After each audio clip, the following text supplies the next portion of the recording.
Oh, could you pass my water? Yeah. Here you go. Thank you. Oh. Ah! Never mind. That's okay. Okay, so this is a really weird way of doing this because I've never really done a lot of on-camera stuff, but this warrants it, especially with our setup. Like, we have to have it in sort of separate rooms, but we didn't want to be in entirely separate rooms. So, with me is my friend Nathan, and we just saw the Sonic movie 2 last night. Yes. And we're gonna talk about everything that we saw and what we liked and what we didn't like as much. Yeah. I know you liked it. What were your first impressions of it? Yeah, I mean, I honestly went into it like as spoiler-free as possible. Yeah. I think I watched the first trailer. Yeah, and that was really it. I did not.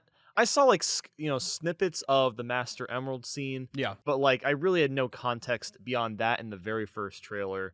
So going into it, I mean, I didn't really have any expectations. So it'll be kind of like the first movie. Mm-hmm. But yeah, I mean, first impressions. I mean, I thought it was just a very, very fun movie. Yeah. Very cheesy, I have to say, but overall, just a really just enjoyable movie to watch. Yeah, and we will mention when we get into. I feel like we should start off with just very general ideas before getting into spoiler territory, just so we can let people know hey, okay, here's where we're gonna talk about more specific things. Yeah, but yeah, as a first impression, that's essentially how I feel about it too. I tweeted about it as soon as we got home, just this is literally the best video game movie adaptation I've ever seen. Oh, for sure. And it's not because it's a great movie, because it is a great movie, but it's not you have to be someone who knows a lot about Sonic in order to really enjoy it too. Because if you go into it blind, because it's very different from the first movie in that the first movie was, at least compared to this one, it felt more like a movie with Sonic in it, more than a movie about Sonic. Whereas this one is definitely a movie about Sonic and his world, or at least the world that they're creating now, which I'm very happy about because the trailers didn't really, you kind of got a sense that that's what it was going to be, but you didn't really you didn't know if it was going to be that close to the first movie or not. I think a lot of times, modern trailers will show you everything. Yeah. And I have to say, there are actually quite a few scenes with just Sonic and Sonic, Tails, and Knuckles where they didn't show them in the trailers. There's a part at the ending of the movie that I think it was very, very briefly shown in the trailer, but you don't really see what happens. Yeah. And I didn't even realize what it was referencing until we got to the credits. I'm like, oh, wait a minute. Yeah. Oh, that's actually really cool. And it's funny because that's exactly how I felt when we were watching some of those scenes. I was just they framed it in such a way where they don't give away what point of the movie it is, who's really in the scene, what's going on. And so when you watch it in context, you're just oh, wow, okay. Because you're right, a lot of movie trailers nowadays, they show you the best parts of the movie. They show you the hooks. Yep. And this one shows you just enough to be okay, if you like the first movie, come back to watch this one. But it also was very surprising as someone who was excited to see this. And yeah, it's like you said, it's very cheesy. It's way more fun. It takes itself just seriously enough to it reminds me a lot of the Dreamcast, GameCube sort of era of games where it's just they knew they were goofy, but at the same time they took themselves just seriously enough to where it's that's kind of cool. Yeah. One thing that I keep thinking about, and I just think that it's so cool, is that, and this isn't really spoilery, but they combine so many elements of the games to create one story. They combine parts of Sonic 2, parts of Sonic 3, parts of Sonic Adventure, potentially Sonic 06. Really? I mean the the snowboarding scene, which I don't even know if that was supposed to be a direct reference, but that's literally all I could think of. Right. Was oh yeah, this is the part where you snowboard and you can go up the hill somehow. See, the one I always think of is Ice Cap from Adventure 1.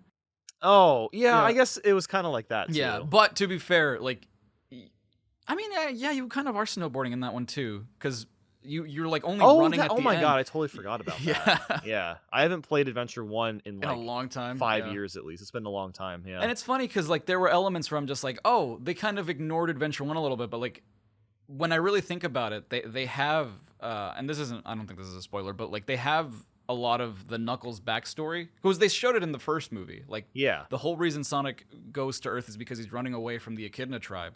So it's just like they borrow that from Adventure 1, but they sort of expand upon it a little bit in this movie. Yeah, slightly. I mean, it's only expanded on enough to kind of understand, like, Knuckles' reasoning for doing what he's doing. It is kind of interesting because, I mean, as someone that's not super familiar with Sonic's story, I'm aware of, like, you know, Sonic 3, Knuckles didn't like Sonic. He'd always push the gray button, and then Sonic would fall into the depths of, you know, wherever. And it was kind of interesting because this movie almost gave that plot line a bit of an actual backstory in terms of why Knuckles is helping Robotnik. So, for me at least, with my limited knowledge of, like, Sonic lore, I felt that was actually really cool. It's kind of an interesting way to kind of, like, go about it. And one thing, too, that I told, because we were watching it with our friend Carl, and one thing I told him was that, like, a lot of what they were using for the movie was based on, like, the instruction manuals for the old games. So, like, it's stuff that if you only played the games, you probably don't know, because, like, who has the manuals for those games nowadays? Yeah, or even back then, who was reading them? Yeah, like most kids just plop it in and push buttons. And you would just, like, get rid of the box and, like, everything, because you just wanted the game. But a lot of what was in those manuals, and that's the thing, too, is that, like, sometimes there are things that happen in the movie that are so out of place that you're just like, what was that joke? Or, like, why is this a thing? That you don't get unless you know, like, that little trivia of, like, hey, this is why this joke makes sense. And on the whole, I feel like, because reviews were in, and a lot of them were complaining about very different things. Like, a lot of reviewers had very not skewed, but, like, very different views of why the movie was great or why it sucked. And I think it really is more a movie for, you know, people who know more about Sonic and who have played the games, more so than the first movie, because the first movie is a lot more like, I've seen it compared to stuff like the Smurf movie and stuff like that, where it's just like, oh, what if this character but in the real world? And that's kind of what the first movie is. I mean, there's technically a lot of movies like that, I guess. I don't know if I would compare Smurfs and Sonic. Like, that's two totally different types of characters. Yeah. So, to be fair, I have not seen the Smurfs movie, but I know, like, what the Smurfs are. Right. So, I don't know. That seems like a really weird comparison to me. It's more so just because, like, they're taking these fictional characters and bringing them into the real world. Like, that's where the comparison is. And this movie is, like, kind of the opposite. Like, what if the Sonic world was the real world? Which is really cool, because initially what I thought they were going to do with the trailers and stuff was, screw it, I guess we're getting into spoilers, kind of. But, like, what I thought they were going to do was all the locations that we saw in the trailers, or not all of them, but, like, a lot of them, I thought they were going to be, like, the different planets that you can go to with the rings. And no, it's, like, all on Earth, which I think is really cool. The rings, really, there's only, like, 3 main locations. There's, you know, the main house where Sonic and his, you know, family live at. There is the whole wedding scene, which we have to go into at some point. And then there's Siberia, of all places. Which at first, when I saw that, I'm like, oh, they're going to a different planet. Yeah, but me too. They're just going to Siberia. Not even, like, a distinct, like, oh, Snowy Mountain. It's, like, specifically Siberia, which... Okay. Which, funny enough, I said this when we were watching it, it looks like the Paramount Mountain. It does. Which I don't think it is, but I don't know. It's just like, that's the first thing I saw. Yeah, I was like, oh, we got to use it for something. So, okay, I guess we've already broken that, like, spoiler thing, because it's hard to talk about, like, what makes this movie really good without getting into spoilers. Yeah. I mean, obviously, visually, it looks great. The one thing that I noticed a lot was the music. The music is really good. Like, the music was pretty... It was well done in the first movie, too. I liked it in this one as well. The score is more specifically what I mean, because one thing that I noticed, and that we all noticed immediately from the, like, very first scene, is the pop music that they use in it. Yes. Which is so... I mean, it's not bad, but it's also, like, just so out of place in most scenes. Yeah, you know, it's weird because now that I've, like, slept on this, it almost feels like they did that on purpose, and I don't know why. Because there's, like, 2 scenes in particular that include the pop music. There's the one in Siberia, and then I'm trying to remember the one at the beginning. Where he's in the city. Oh, yeah, that's right. Yeah, where it's like, I mean, the pop songs feel out of place, but I feel like they're almost doing that on purpose because they want the movie to be kind of goofy. Yeah, I get that. I get that. I mean, especially the one in Siberia, because I mean, there is a shot in the initial trailer where Sonic and Tails are walking into like a bar. Yeah. And like basically they're about to die, but they have to have a dance off, and then Sonic plugs an iPod into something, and then Bruno Mars starts playing. Yeah. And that scene also doesn't really make sense because like, okay, Sonic and Tails could clearly dance, but then out of nowhere, like, at first they're like, oh god, I'm stumbling around because they were playing, the music was coming from the bar itself, and then when Sonic plays his music, all of a sudden they can pull off all these crazy moves. Then there's a lot of like weird scenes that make zero sense. That one isn't really important, but there is one at the end that I feel like is kind of vital about the Master Emerald that makes no sense. The he reforms it thing? Yeah, so I guess that is a spoiler. So basically, like near the end of the movie, the Master Emerald gets destroyed, and there's chaos, there's Chaos Emeralds inside of it. Sonic turns into Super Sonic, and then a bunch of cool stuff happens, and then the Master Emerald's destroyed, but Knuckles picks up all the pieces and does this, and then boom, it's back. Yeah. Without the Chaos Emeralds. Right. So, okay, and I guess that's kind of an important piece of information, because that's not part of the games, and that's something that I really, really like about this movie, is that like it takes a lot of stuff from the games and creates sort of its own like its lore. own thing. Yeah, like with the ring, system. The ring you thing. Throw the rings and you can go to other places. But the Emerald one is confusing because they did base it off of the games where the Master Emerald is all 7 Chaos Emeralds put into one. And then like that's from this movie. Like it's not the Master Emerald is like its own separate thing in the games. I misword. I mean like, Sonic still used the Chaos Emeralds themselves. So like in the movie, what the lore is that the Master Emerald was made from the 7 Chaos Emeralds. So the emeralds aren't really in the movie. The whole like collectible thing that they're getting is the Master Emerald. And so it gets destroyed, like you said, and then the emeralds come out. But it's understood that the only reason the Master Emerald exists is because it was made with the Chaos Emeralds. So like you said, like we were all talking about that last night, it doesn't make sense that Knuckles just like presses them and then just like recreates it. Because it's just like, I thought the whole point was that it was made from the Chaos Emeralds. Yeah. And now they're gone, which, I mean... I guess, sure, if the movie wants to make that a thing, I guess that's fine. At least explain it.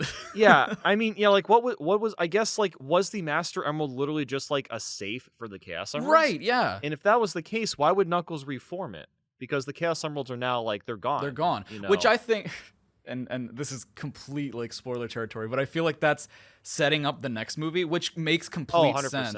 Because the whole thing is like, okay, well, if they had the 7 Chaos Emeralds, that's way too many things to like incorporate into a movie. It's like, okay, you have Tails, you have Knuckles, you have Eggman coming back, you have like, okay, what does Sonic do now? So it's just like having 7 different things to collect would just be way too much. Yeah, it would make sense to like, if they were to find all 7, like split that into at least 2 or 3 movies. Yeah. So like what they're doing with this next one, I'm assuming, because you see like the shot of them like after he goes back to normal Sonic, like they sort of go away somewhere. Right. So like I'm assuming what they're going to do in the next movie is just like the Emerald Hunt. Like we have to make sure to get all of them. One thing I wanted to ask you was, what do you think the weird, maybe not the goofiest, although goofiest, but like what do you think the weirdest part of the movie was? The entire wedding scene. The wedding scene? Okay, yeah. For sure.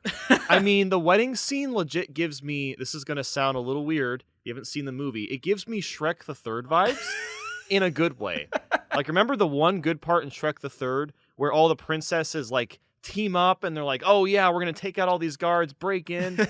That basically happens in this movie. It's kind of wild because I think, what's her name, Rachel? Yeah.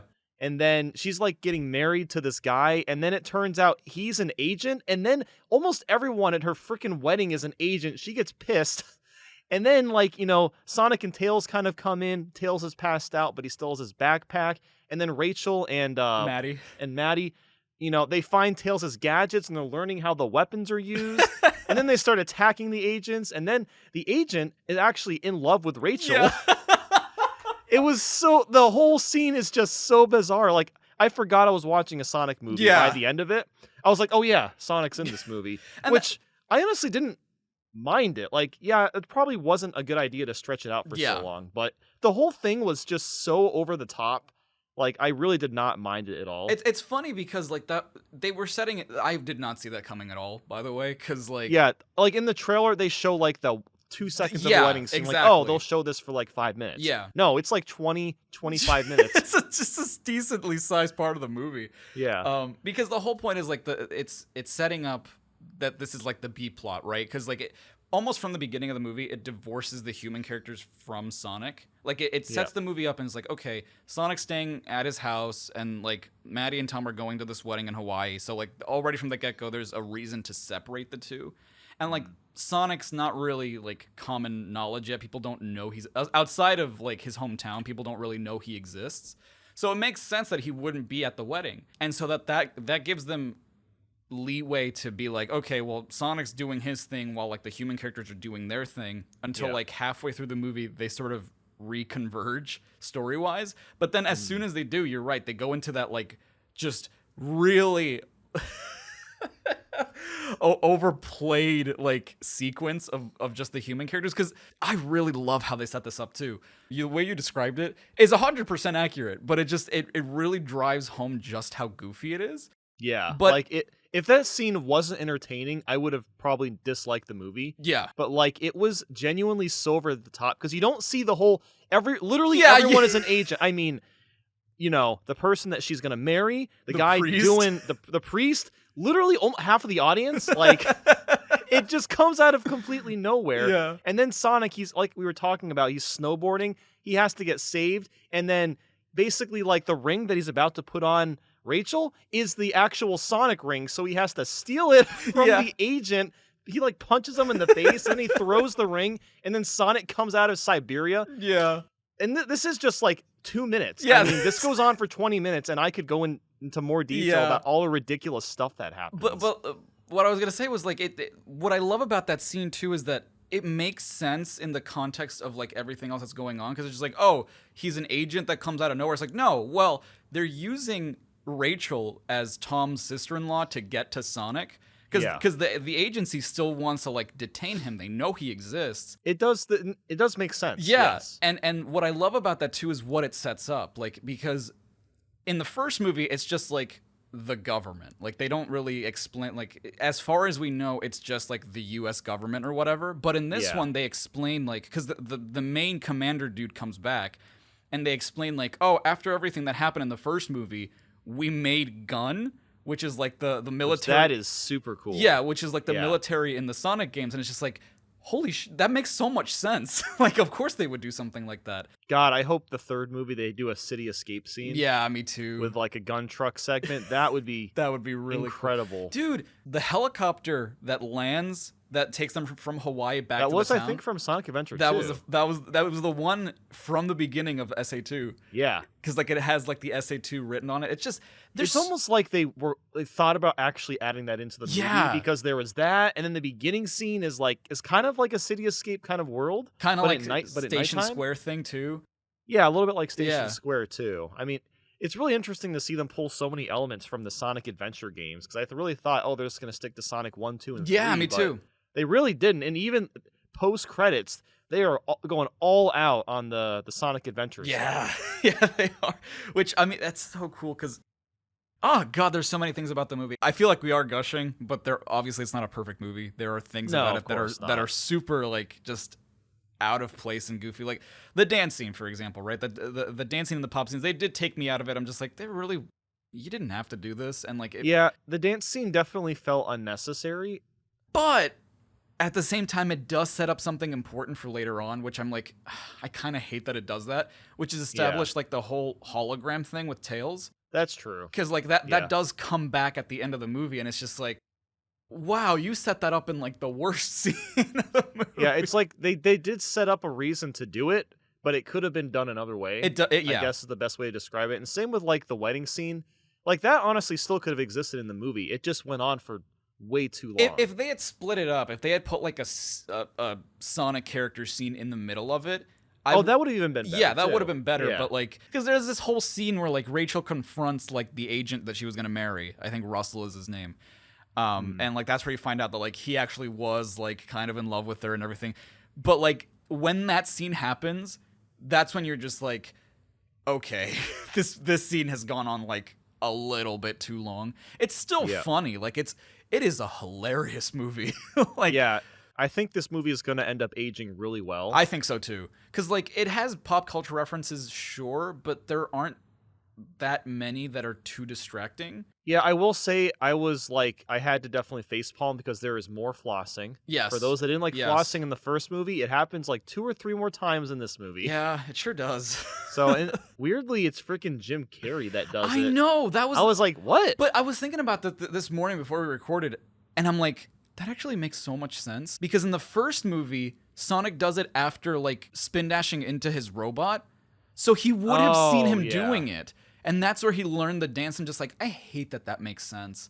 I guess. I feel like they only did it just to make people angry. Yes, honestly, They even added it in the credits. I'm like, come on, yeah. really? Which, by the way, they do the same thing they did in the first movie, where it's like they have this pixelated pre-credits sequence, and it's so much better than the first movie. In the first movie, it was very good, It was very good, but this one is so much better. Yeah, like, it's interesting. Like, they take one of the scenes from around the end of the movie, and they pixelated it in a way that looked like a special stage. Yeah. Which I wouldn't even thought of it like that. And then they almost like blended it together with like Labyrinth Zone. Yeah. I was like, oh, wait a minute. They were in Labyrinth Zone the whole time. But it looks so different. And I'm like, oh yeah, there's like water and stuff as well in the scene. I was like, I didn't even think about that. It's weird because I feel like they combine Labyrinth Zone with... Actually, no, it has to be Labyrinth Zone because... It's like, yeah, remember the panning out shot where it zooms out and it's just a huge maze? I'm like, oh, it's just a maze. I didn't think Labyrinth Zone because the colors are totally different. See, because when they reveal... But it makes sense because, you know, the game itself has all the spikes and booby traps. And like that's what Eggman and Knuckles and Sonic are avoiding the whole time. Yeah. So it actually is Labyrinth Zone. And the whole time from the previews and stuff and from the trailers, when they show the giant place that they go into, I always thought it was like the temple from Sonic Adventure. Because that makes sense. It's like it does actually look a lot like that. Yeah, because I'm like, okay, well, yeah, that's where the Master Emerald would be. But yeah, being in Labyrinth Zone makes a lot more sense. And like they do so many more like game things too. Like the scene where Knuckles, after they do the fight, which is awesome by the way. I feel like it could have been choreographed better, but it's still like a really great. The fight scenes are pretty good. Yeah. I always feel like in most movies, fight scenes always end too soon. Right. But in this movie, it kind of felt like that, but they're like, I don't know. It felt like there was more to watch. Yeah. Which was kind of nice. The stakes were definitely higher. There's a reason for it to end sort of abruptly. Yeah. But after that fight scene, Knuckles gets crushed by like a pillar and like the whole place is flooding. And then Sonic goes in to save him. It's really funny because Carl was like, why don't you hold your breath? And then like the bubble came up and like you see Sonic actually like absorb. Yes. I was like, that's so cool. That's like, so I can't believe they did. You know what's weird is they did that, but they did not play the countdown music. They did. I didn't hear it. Was I was listening very carefully. I'm like, where is it? It's when Sonic is like seeing Knuckles swim back up to the surface. It's not like very it's very subtle. It's very subtle, yes, because they incorporate it with the rest of the score, and it's done so well. Like, if and when we watch it again, you got to listen for it because like, we're gonna watch it again this month. Oh yes, sure. Yeah. Oh my god. What I was talking about earlier, that they incorporate like a lot of different game elements. One thing that I told Carl specifically was that the Tails origin. The Tails origin is lifted straight from like the instruction manual from Sonic 2. Yeah, that's wild. Because like they say that, I mean, kind of. Tails' situation is really weird because he's not from the same planet as Sonic and Knuckles. He's like from another planet, but he's been watching Sonic this whole time, which is really weird. Yeah, that is a little weird. But they established that like the reason he's so lonely is because like everyone makes fun of him, and like Sonic is the first friend he's ever had. And so like that is from the instruction manual, like it's either from the instruction manual or for the comics, I can't remember, but like it is established that everyone makes fun of him because of his tails, and then Sonic's like his only friend. And what I love about that too is that like Sonic is really cool about it, because I feel like in live action movies like this, they'd always make the main character kind of a dick. Yeah, they do that a lot. We're like, oh, here's this new character. Ugh, whatever. You're not as cool as I am. You're just like the sidekick. But no, here from the get-go, Sonic is just like, oh yeah, you're really cool. Like they're really. At least, well, it took a few minutes because I remember like the whole. Like, they get into a car, and he's just like, I don't know who you are. And then Tails, he's freaking out. As soon as Tails was able to, like, fly him around, he's like, oh, okay. Yeah, you're cool. Yeah, so it did not take very long for Sonic to get, like, comfortable with Tails. Yeah. Also, you were mentioning the car sequence. There are so many moments in this movie, even right now, I feel like my throat is a little messed up because of how much I was laughing the entire the movie was hilarious. Like, the first scene where, like, all the characters meet, Tails runs Knuckles over in a cop car. And it just came out of nowhere, and we're all laughing so hard when that happened. It was because Knuckles was like, it works so well because he's so like intimidating. You know, Sonic does a spin dash that doesn't stop Knuckles. Yeah. And then just this random cop car that Knuckles has plenty of time to avoid. He doesn't really know what it is because he's not from the planet. Just smacks him. And then that's it. And then immediately after that, Robotnik gets on the windshield and he's like licking it and stuff. And I'm just like, oh god, this is a peak Jim Carrey moment, and it was great. And Carl brought up a really good thing too, which was that, like, in the first movie, he was not really subdued, but he was a lot more subdued because, like, he's still this respected, quote unquote, scientist. You know, like, he's still like someone that is mentally sane for the most part. He's just very egotistical. And so in this movie, he's like been on the Mushroom Planet for almost a year. So like his only thought is like, I want to kill Sonic. So it's like, it makes a lot more sense that he'd be wild in this movie, and he is wild. He is, right from the get-go. I mean, that's the very first scene, is him escaping the Mushroom Planet that he's on. Speaking of like Robotnik, also Agent Stone was like, he was so hilarious. He has like this weird love obsession with Robotnik. Like, while he's waiting for him to come back, one of the first things we see from Agent Stone is this coffee mug, and it's just like a picture of Robotnik on the latte. Yeah. And then like when he gets a text from Robotnik saying, "Give me a latte," he makes another latte with him and Robotnik.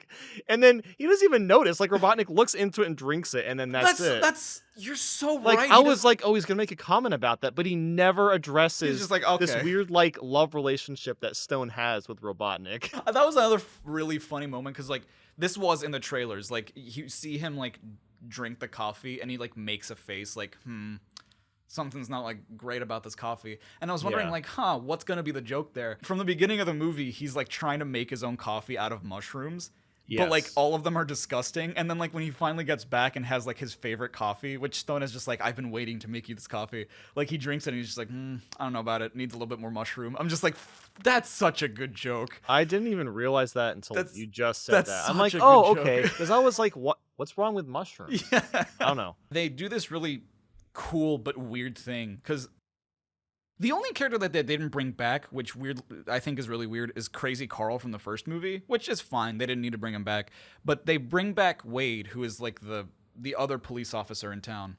He was barely in the movie, which was nice. Like, that is something we haven't even touched on. Is I think the fact that Sonic himself, plus like Robotnik and Tails and Knuckles, definitely get more screen time than the humans. Like, even though the wedding scene was very long, like we've said, overall, you get to see way more of just Sonic action, which is awesome. It is really nice. What would you say? Is it like 80-20 in terms of screen time, or is it like... It may be a little less, but it feels like more of a Sonic movie. Yeah. Like you said at the very beginning, like, it's not Sonic just being in the movie. This is much more of a Sonic movie. Yeah. But to go back to Wade, like, he's still like a comic relief character, but they do something really interesting, which is like they put Wade, who is again like the other police officer in town, and Agent Stone in like the same scene, which, I mean, that's right. They kind of did in the first movie, but it didn't really amount to anything. But this is one where it's just like solo Wade, solo Agent Stone, which when that happens, it's so funny, because like Stone is like doing things behind the scenes in the Mean Bean coffee shop, which I think is really cute. He's not used to Robotnik's new look, because he's still used to him, like, with the sleek black outfit and, like, the hair and everything. So, like, he's never seen him with the big mustache and bald. And so, like, he's not used to it. And what Wade finds him doing is, like, researching different outfits for him to use, which I think is really funny. But especially because one of them is, like, the classic Eggman design. So, like, the red shirt with the yellow cape. I'm just like, that's so cute. That's so funny. One of the most amazing parts of the movie for me was the climax of the movie, for sure, because this was something that I didn't think of, because we mentioned it a little bit, and I talked about it at the beginning, how they incorporate like Sonic 2, 3, and Knuckles, Adventure 1, Adventure 2. They also do Heroes at the end. Yes. Yeah, I was like, because all three of them kind of team up at the end, which we haven't even talked about the ending, which, you know, I feel like it's almost obvious at this point because Sega constantly remakes this boss. Yeah. But Egg Robo from Sonic 2 comes back. Yeah. And it's even, what's weird? Like, it doesn't really function the same as in the games. No. But I don't mind because the things that they do with it is almost more interesting. It is, yeah, in for some sure. aspects. Like, there's an attack where the mustache, like, hits Knuckles. Like, it just kind of, like, folds. Yeah. I don't even know. I guess, like, in the suit, that's what Robotnik did. He just, like, folded his mustache. Maybe. Because I think it was Stone that did that. Maybe it was Stone that did that. Because I think even Eggman was just like, what was that? And he's just like, oh, it was... Because that's when he mentions, like, the instruction manual thing. It's like, I read the thing. And it's like a Sega Genesis, like, Oh, my God. Yeah, I just want to take like a screenshot and just look at that, just to see how much effort they put into that. Dude, same, because there's so many like the Eggman thing that I was talking about earlier, where like he's going through the different like outfits that he could wear. There are so many like small little background details that you blink and you'll miss at moments, and there's so like attention to detail. It's incredible. But yeah, that last sequence. Because I was wondering, too, I'm like, how are they going to do the Death Egg robot thing? We didn't really talk about it, but when they're getting the Master Emerald, Eggman takes it for himself, which, I mean, everyone saw that coming, so that's really obvious. Which is, again, like Sonic 3, where it's just like they're fighting... It's like Knuckles gets betrayed. Yeah, like they're fighting at the shrine, Eggman takes the Master Emerald for himself, and then, like, he has these Chaos powers, which I think is really cool, because they make him Chaos Control. They don't call it that, but like he's teleporting around in the coffee shop, and it's just like, that's obvious what that is. But the way that they make the Death Egg robot is like the military surrounds the coffee shop. He comes out and like is destroying all these metal pieces to make the giant robot, which is such a brilliant idea, because it's just like, okay, how else would he make this thing? I mean, it's massive. It's like a couple thousand feet tall. It is a huge... I mean, it's bigger than in the games. It's way, way bigger. Like, I remember in like Sonic 2, probably if you stacked like 12 Sonics, you'd probably reach the top. This is like thousands upon thousands of Sonics tall. One of the things that we were talking about, where it's like they reframe scenes, or like the trailers show scenes that aren't super in context. Yeah. From like the first trailer, they show like scenes of Sonic and Tails flying the tornado, which they never explain how they get, by the way. Yeah, so I guess like just for a bit of backstory, like we see the tornado in the wedding scene, and it's like a really cool nod, like, oh, there's the tornado, and it's like happily married. It's just this random biplane that the dude rents to like say, oh, us forever, whatever. Yeah. But then like 20 minutes later, when the wedding scene is over, Tails just has the plane. But that doesn't make sense because Tails never had it before. Yeah. So on the way back home, we were like, did Tails like steal it? What happened? Was it a different plane? Yeah. Like, I don't know. That doesn't really make sense, but to be fair, still cool. We didn't stick around after the credits, so maybe there was a reason. But I doubt it, because the first movie didn't have like an after credit scene. It had like a mid credit scene, which we'll get into. But it didn't have like a post credit scene. So I'm wondering if this one did, just to explain, because I would really love just like a scene, or maybe there's a deleted scene where it's just like, oh yes, this fox like came in and like punched me and took the plane, or just something to explain like how they got the plane. And like from the very first trailer, we see them in the plane, and what you don't see is that Knuckles is there too. Like they never show that. Because obviously you know that by the end they're probably going to be friends, but the whole movie is set up as like, oh, Knuckles is going to be like the main rival of the movie. And so by that point in the movie, he's not their friend necessarily yet, but he is like on their side. And like he's on the plane as well. And that was a moment that was really funny, because they were like trying to plan what they were gonna do, and then I forgot about that. And then Knuckles just like crosses his arms and like just gets tossed out of the well, he doesn't get tossed out, he like tosses himself out of the plane, and it just looks really funny. But yeah, like after that happens, they're in like the town square, and they're just like, okay, what do? We need to come up with a plan. All these different badniks show up. And what I like about the movie too is that they don't just have like the egg drones from the first movie. They have like different kinds of egg robots now. Yeah, there's a little bit of variety. They had the buzz bombers in this one, the like bee robots. Yep. They're like fused with the movie design, which I think is really cool. And so like the characters are just fighting them, trying to come up with a plan, and then that's where like the Sonic Hero stuff happens, because we were like, oh, haha, it's like Sonic Heroes. All three of them are coming together, and then they hit us with like, oh no, they're like doing the moves from Sonic Heroes too. Yeah, you might remember if you played that game, Knuckles, he can like throw Sonic and Tails, and like, he doesn't necessarily throw Sonic, but he kind of like He punches him, yeah. and it looks like Sonic Heroes. Yeah. And I'm just like, all right, I'm waiting for them to just stack on top of each other after this. Yeah, that was actually really, really cool. It was really well done. I was like, oh yeah, I guess it would, because I didn't even think about that. Like, if all three of them did end up teaming up at the end, it's gonna look like Sonic Heroes. Yeah. And I don't even know if that was an intentional reference. Maybe it was. I feel like it was, yeah. It probably was, yeah. But yeah, that was really neat. What was your favorite line? Do you remember like what your favorite line from the movie was? Not really. No. I don't know that this is my favorite line, but it's one that really stuck out to me just because I thought it was so funny. In that sequence, Tails, because like Tails has been lifting Sonic throughout the whole movie, and it's just like, whatever. Oh, I know what line you're talking about now. And at the end, like, Tails is lifting Knuckles because they have a plan, and he's just like, oh, you're so heavy. Like, why are you so heavy? And Knuckles is just like, I am 1,000,000% made out of muscle. Which is just such a funny line. I don't know. This is tough. But I think my favorite sequence in the movie, because you were like, he has to do this. Robotnik and Knuckles, they get to the island using a ring. Yep. And then Sonic doesn't have his rings, so it's just like, okay, how does he get to the island? The island isn't too far away from where the wedding takes place, so you're just like, he has to run across the water. I knew he was going to do that. And so like when he did, it's just like, oh, okay. There were surprisingly a weird amount of like references to other animated movies, like The Incredibles. Yeah. You mentioned Shrek. Like The Incredibles and Shrek. Like The Incredibles kept coming up. Like there was a scene where Tom was talking to Sonic in a boat, and he's like, look, you got to use your powers responsibly. I'm like, oh, this is Mr. Incredible talking to Dash. Yeah. Well, it's that, but also like when he accuses him, I'm like, hey, this thing happened in Seattle, where like the beginning of the movie, he like wrecks everything. They're talking like about he's using his powers in secret, but he thinks he's being helpful. Yeah. And then, they get captured. Yeah. Or like, oh, like the government doesn't like them. I guess that kind of like general idea. But that whole conversation to me was like the moment in The Incredibles where like Mrs. Incredible is talking to Mr. Incredible, where it's just like, you can't keep doing this, like you're just destroying. And Sonic even says like, oh, that whole subdivision was coming down anyway. I'm just like, that's literally like what Mr. Incredible says in that scene. And when we say that these are like references, we don't know if they're direct references. I don't think they're intentionally like that. It's just like very reminiscent. I mean, I've seen The Incredibles probably like 100 times. I loved that movie when I was a kid.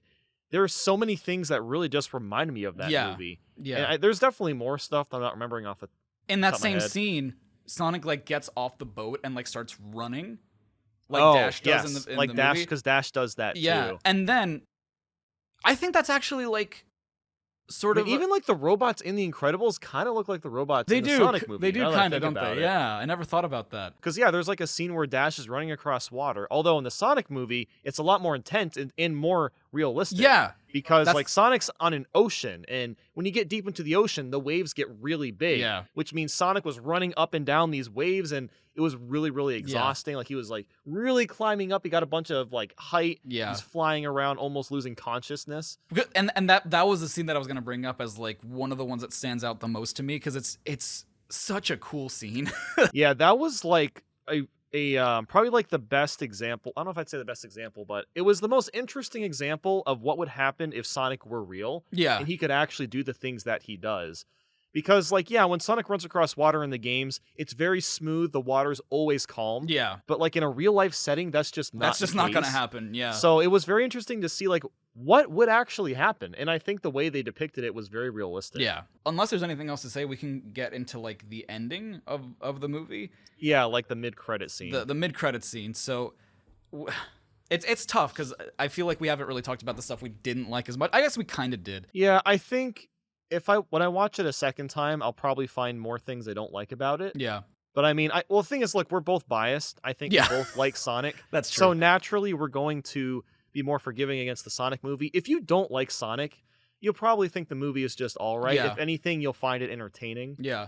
But as a Sonic fan, like there is a lot in there that really does make it special. Yeah, for sure. And that's something else I was thinking about this morning too, was that like it makes sense why a lot of reviewers, because I mean they send people out who most likely aren't fans, like they're specifically movie reviewers, and they're going to see the movie critically in like the most objective way possible. So they're gonna be like, okay, something I really love about the movie that like I don't think fans would really mention is how well composed it is. Like it's shot really well. I mean, granted, most of it is animated, but like the shots are really good compared to the first movie.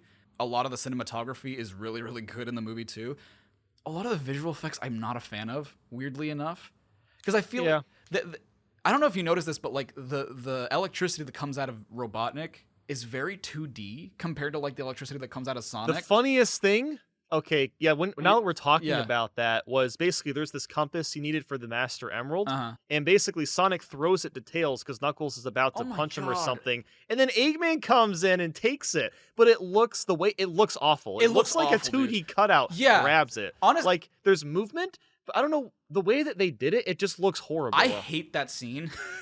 Like that whole scene in Siberia where like he's getting the compass, because he's composited so terribly in that It genuinely looks like a paper cutout is just coming in and grabbing it. Yeah, no, I'm glad that you thought the same thing I did, because that was exactly what I'm thinking. Like, that's not even a video file. That's just like they grabbed a still and then they just like took the translate tool and just moved them across. That's what it seemed looks like. So bad. I don't know if that's exactly. I'd have to really analyze that specific shot, but that was probably the worst visually, the worst looking part of the movie. But it was funny at the same time, just because it looked so bad. It looked so bad that it was really like, funny. oh yeah, I guess he could just take it, couldn't he? I'm like, oh yeah, Tails is gonna get it, we'll be fine. No, he just comes in and gets it. And yet I kind of love that also sets up a really good moment too, where like he does that, and instead of Sonic focusing on like getting the compass back, he focuses on the fact that Tails is hurt. And so like that tells Knuckles like, oh shit, he doesn't care too much about like getting this from us. He cares more about like his friend. And the thing is, like, Knuckles, he's gullible, and he might be like a little dumb, but that's another negative. He's like overly stupid at times. I don't think my thing was, I don't think he's like stupid necessarily. I just think he's really naive, just because like he comes from a very, very like different culture. Yeah, where but like not a the lot ending of the movie, I don't know, it feels like it gets taken too far. Yeah. Because he's just like, he cannot grasp the concept of fun. Which, I mean, I don't care where you're from. That's not like a hard concept to grasp. As I am having the fun. I'm having the fun. And he's like hitting a baseball, and then he punches it. I knew he was going to punch it first off. Really? I'm like, there's no way he's going to hit this. He's just going to punch it. I mean, I knew what the joke was going to be, that like, oh, it's going to be really strong. I didn't see the punch coming, which I don't know. That was pretty funny. But no, I agree. At the end, he is just like way too naive. Yeah, but it's like, I don't know. It's just like, it felt like he was too stupid at times. Right. Which, which is weird because they made him really dumb in Sonic Boom. Yeah. Which I don't think that was their intention to make it like that. I think, it's just that he comes from a different planet. Yeah. My whole point in bringing that up is that, like, in that scene, Knuckles sees that, and that's where you can tell, like, he's a really nice guy. Because the whole time, like, he's aggressive, and he's, like, this imposing force, and you're just like, oh, he's, like, if you don't know the character, you're just like, oh, he's scary. But then, like, that's a moment where, like, he sort of shows that weakness, where he's just, like, he's protecting his friend, like, and he sees Robotnik as his friend. He doesn't see him as, like, a partner. He sees him as, like, oh, you're my friend. You're trying to help me get the Master Emerald back, and it's not until like he betrays Knuckles that he's just like, oh, you were never my friend. And like that kind of hurts him, because like he's also been alone basically his whole life. So it's just like, I hate that kind of shitty scene also has really good moments in it too. It is weird, like all of the plot lines work within each other, but some of the execution is just not done best. I guess that's like the best way to put it. Yeah. But it like, in the end, it doesn't really matter that much, because you still get the same feelings that you should get when certain things happen, which is the whole point of a movie. It's supposed to make you feel things. Yeah. And like we were saying, we're biased. We're Sonic fans. We like it and understand the thing. But if you're going into it not knowing about Sonic at all, if you don't play video games like a lot of the early critics are, they're going to see it and be like, what is happening? This is just a wild, chaotic movie. Nothing makes sense. But it's just like, if you know the characters and like the games, you're just like, oh, this makes perfect sense. But yeah, okay. So the mid-credit sequence, because people were talking about this, right? Like the second... I did not know anything about this at all. Well, when I say people were talking about this, I mean like since the second movie was announced, they're just like, oh, what if like in the third one they do like Shadow or Metal Sonic? And I'm just like, oh, that'd be like a cool idea. I don't know if they do that. And like they're seeing all the destruction that Robotnik did and like all the rubble and everything. It looks like a Marvel movie. But like Gunn is surveying the area and they're just like, oh, we can't find Robotnik. It's like, oh, he's probably dead. Like there's no way someone could have survived that. And then like one of the gun agents tells the commander, who, by the way, based on that sequence, you know who I think the commander's supposed to be? Who's that? The gun commander from Shadow. Oh God, I hope so. Because after that, they're just like, hey, so while I have you here, we found some like documents from 50 years ago. And the second they said that, I'm just like, I was like, holy crap. And then 10 seconds later, there's this slow like camera zoom pointing down. You just see in this a black brown hedgehog in a machine. I'm like, no way. They're actually going to do Shadow. What I love about that, dude, it's so stupid, but I feel chills because the machine that he comes out of is modeled exactly like the Sonic Adventure 2 machine that he's in. Yeah. Which is just so cool. Like the way that you see like his shoes and then like the top of him, he's like, the commander's like, no way, Project Shadow. And it's just like, oh my God. And then his eyes open at the end. Yeah. You're just like, I cannot believe this is going to be in the third movie. Yeah. And that's another reason why, like, at the end, you know, because that's another thing that they grab sort of from Sonic Adventure 2 is that, like, Sonic is supposed to use the power of the Master Emerald. He doesn't know how. And what happens? Does, like, Robotnik crush the emerald? Is that what happens? Or does it just, like... No, it crumbles in his hands, doesn't it? It kind of, like, falls apart. It, like, stops working. Yeah, and so, like, at that point, he doesn't really notice that the emeralds come out. And so he's just, like... He's not... I guess kind of giving up. Like, he's sort of just like, okay, well, this is it, you know, like, and he's with Maddie and Tom, and they're about to get, like, stomped on. And then that's when they're just like, I love you guys, we love you too, Sonic. And then, a lot like in Sonic Adventure, they use, like, the positive energy from, like, that love to, like, make the emeralds turn him super, which is a really cool sequence. It's so Dragon Ball, which I love. Oh, yeah. And that's, that final part at the end was just nuts. It's really cool. Because, like, that's the thing, is that with something this wacky and this goofy, you don't need to have it be serious at all. So, like, the more sort of Dragon Ball you make it, the cooler and better it is. Yeah, like the part where Sonic spins so fast, he cuts off Death A Robot's the head.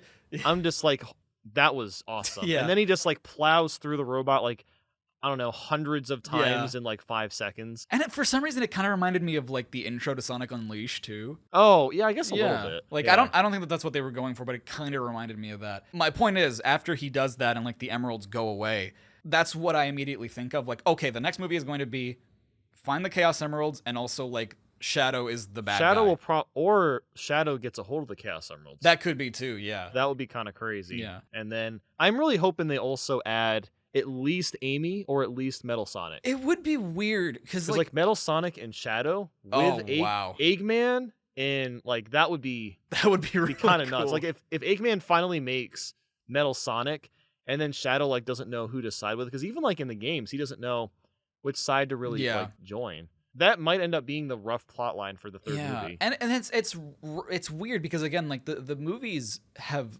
you know, made their own mythology at this point. They've had their own like, you know, they borrow the elements from the games and they make their own thing with it. So it really makes you wonder, like, how close to Adventure 2 are they going to make this one? You know, like, what other games are they going to pull from, like, to create something new? Because they could do that. Like, they've never really done something like that before. Where the only thing I can think of is, like, Sonic Rivals 2. Like, that's the only game I can think of where, like, Shadow and Metal Sonic meet. So, like, I don't know what they would do in a plotline like that. But I think it is weird. It makes sense that they would introduce Shadow as like the next Sonic villain, like Knuckles was in this one. Yeah. But it is weird to not have Amy there yet, because Amy has to show up. I feel like that's just kind of a given. The thing is, I don't know why she would. Yeah. I guess, what if she like knew Tails and she was stalking him as well? Interesting. Like secretly while Tails was doing that. And then honestly, that would kind of make sense. That would kind of make sense. And then like she really has no reason to be there. No. She was just like knew who Tails was and had like the hots for Sonic, and then she found one of Tails' rings like where he used to live, and then she goes to Earth. Oh my God, that's such a good idea for a plot. Or like a way at least like kind of, I mean, that would be more of a subplot, because like I really don't know what significance Amy would have beyond that. Like, I guess she could help with like fighting Shadow. There is one that I can think of. And remember at the end of Adventure 2 where like he gives Shadow the whole Maria speech? That's true. Like that's the only place I could think of, like Amy might make sense to be there. Is Maria going to be in the movie? That's a good question. Probably. What about Gerald Robotnik? I was thinking about that last night. I'm just like, I really hope that they do touch upon that because it would make sense. That would be really cool. It would make sense because like in the first movie, Robotnik is working for the government, so it would make sense that like it's a family thing, you know? Well, no, because he's an orphan. Shit. Maybe they won't. I probably won't include Gerald. Let's just be honest. I think it would just be Shadow and one more Sonic character. Yeah. If the only way I could see them doing it is like if he discovers like, oh my god, that's my grandfather. Like, whoa, I have a family. Because that's the only way I could see that working. But I'm really glad that they have sort of leaned into the edginess and like the silliness of the Sonic games and like what makes them cool, what makes them entertaining, what makes them fun. Instead of trying to like limit themselves to like, oh, what if they were in the real world? It's like, no, they don't have to be. It can be fun. It can be wild. It can be like exciting. You don't have to like constrain yourself to like, because I don't know. It's a fantasy movie. And like when you put fantastical characters into the real world, it can be funny, but it's kind of boring because it's just like you don't really give them a whole lot to do. Whereas like if you give them more fantastical elements like the Labyrinth Zone part, it becomes just like this wacky Indiana Jones sort of adventure, which is so much more entertaining to see. Yeah, definitely. Yeah, I guess those are our closing thoughts unless you have like anything else to add to that. Well, I'll really just say if you like Sonic, you should definitely go check it out. It is, even if you just like Sonic a little bit. At the very least, you will appreciate some of the references. I guess like the only other thing we didn't really bring up is like they really went in on the one-liners with Sonic. Oh my god, they did. Which they really did. It was pretty excessive in the first movie. They do it even more. Yeah. It's like 90% of his lines are one-liners. One of the things that I noticed too is that like they doubled down on everything that they did in the first movie. Good or bad, they doubled down on everything. Like if it was a bad joke, this movie has twice the amount of bad jokes. If it was like something that was shocking the first movie, they do that too. There are so many one-liners from Robotnik, mostly from Sonic, but like one thing that I also really love about it, and I don't want to extend it a whole lot longer, but like in the first movie, I know that like, oh, that's Ben Schwartz doing Sonic, you know, like that's all I hear. In this movie, like halfway through, I kind of forgot. I was just like, oh yeah, it's just Sonic. Like I couldn't hear like the voice anymore. To me, it was just he's the character and that's it. I haven't even noticed at this point. Which I think is a great thing because like with Knuckles, right? I could always say like, oh, that's Idris Elba. That's like a dude doing a voice for a character. I will say the Knuckles voice, I never got used to. Like it sounds too sultry. Yeah. Like and it does kind of sound like the Knuckles voice in the games, but it's like so ridiculously deep and has like a weird like twang to it. Oh, so it does kind of fit the way he looks, but like I don't know, I'm so used to how he sounds in the games. Yeah. It just doesn't sound natural to me. Sure. So and then like who's gonna voice Shadow? Antonio? Oh my god. Banderas? That'd be hilarious. We were making the joke that it should be Chris Pratt. Yes. That should be if Chris Pratt doesn't voice Shadow, I'm not watching the third Sonic movie. What's exciting about it is that there's so much to look forward to in a third movie. Yeah. What sucks is that like, man, I gotta wait like 2 years for another movie to come out. There's a good chance Jim Carrey won't be Robotnik. What do you mean? Oh, yeah.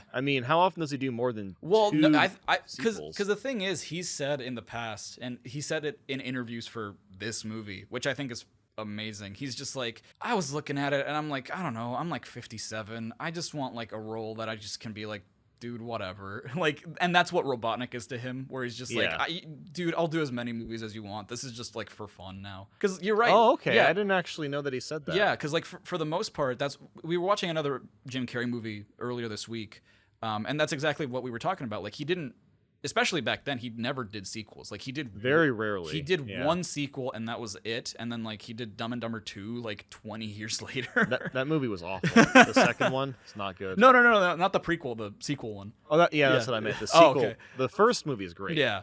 And so like the fact that he not only came back for this one, but he's just like, oh yeah. And I think that I haven't seen this one, but I think that there is an interview where he's just like, oh, I just want to be the fat Eggman in the third one. So like that'll be really funny if they do that, which I could see them doing, because like they don't really show what happened to him afterwards, so you don't know like what's he doing, where is he. Maybe to be fair, how could he have survived that fall? Yeah, well, he did. Yeah, but like how? That was a big fall. It was at least a couple thousand feet. I also really hate the way he goes out. The last line he says is "later, hater." Later, hater. I hated that. Just like you could have said anything else, and you went with like the lamest line. Yeah, Robotnik has so many weird lines in this movie. Well, like Sonic, he also has a lot of one-liners. Yeah. But on the whole, like you said, if you enjoy, even if you don't really, like, I think it's still a really fun family movie where you're just like, there's so much shit happening in this movie. Like, just go watch the movie, and if you're a critic, turn your brain off. Yeah, don't take this movie that seriously. Yeah. It, like you said, it only takes itself seriously enough to make sense. Yeah. And for you to make you feel things, but for the most part, it's just having a good time. Yeah. If you are watching the movie and being like, ugh, this isn't The Godfather or whatever, it's just like, well, yeah, don't expect that. Like, I mean, it's a Sonic movie. It's a Sonic movie, yeah. Sonic games don't take themselves that serious. Well, they do. Well, yeah, sometimes they do, and that's the problem. Yeah, well, like they go so over the top that you can't take it seriously. Yeah, but it's you're right. They take themselves so over the top that it's just like it's just enough to the point where it's cool, not enough to the point where I'm just like, oh yes, this should get an Oscar. Like, no. Yeah. Obviously, Yeah, right. like, we're not going to see the movie for that. And I don't know, man. I mean, we're gonna be watching it at least one more time. Yeah, I want to we're gonna have guests over, and they want to see it. I want to go watch it again. We're gonna watch it again. Oh my god, I'm so excited. I really like the movie. Okay. Me too. Well, thank you for doing that. Thank you for indulging me with this, Nathan. Of course. Any final thoughts before we head out? I'm really excited to see what they're gonna do with the third one. Yeah. I mean, they only showed Shadow, and then like all this, they really heavily referenced Sonic Adventure 2. Yeah. They could go in so hard with just making SA2. the whole movie about SA2. Yeah.